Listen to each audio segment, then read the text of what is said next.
Ever wonder if a labor epidural is right for you? This video is for patients trying to understand the risks, benefits, and alternatives to getting an epidural, also called neuraxial anesthesia, during labor and delivery. What does epidural mean? The epidural space is a potential space between protective layers covering your spinal cord, the main nerve in your back. Everyone has an epidural space, pregnant or not.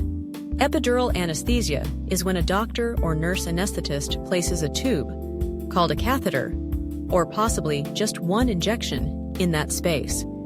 Although X-rays can be used to help find this space securely, you are pregnant.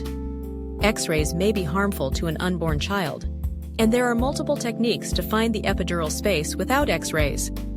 Once in place, an epidural catheter or even single injection can have multiple benefits, including pain relief and safety in emergencies.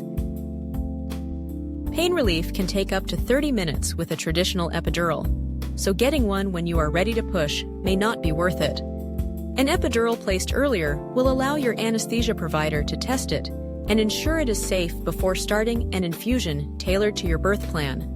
Another strong benefit of a working epidural catheter early in labor is that it can be used to rapidly and more safely anesthetize a mother for cesarean section. General anesthesia, or sleeping anesthesia with a breathing tube, has much higher risk of serious complications for pregnant women, including inhalation of vomit, which can lead to death.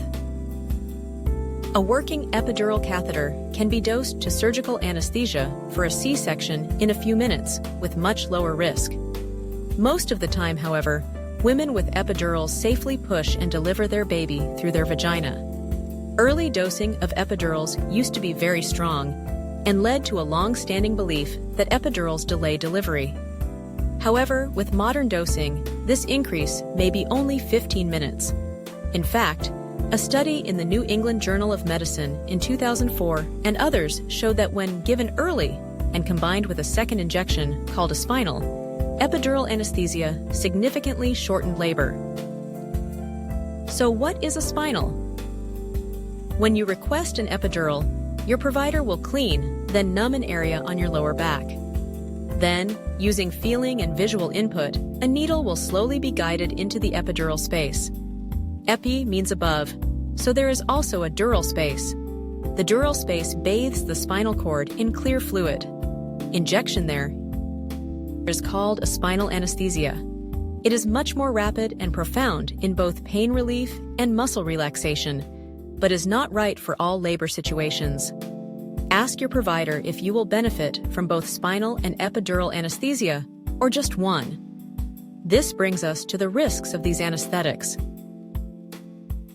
About 1 in 100 women receiving an epidurals or a spinal will be left with a bad headache.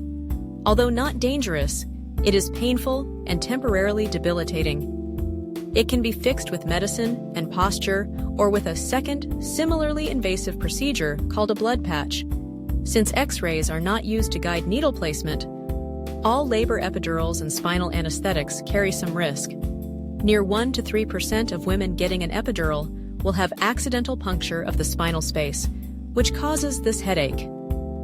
Other common but short risks from epidurals include nausea. Much more rare, but still possible, are loss of consciousness, requiring intubation and possible cesarean section, or a serious infection. Both of these complications can be treated, but are deadly if not. If these risks give you pause, ask your provider which option is best for you. It is possible that epidural or spinal anesthesia are too risky for you compared to other women.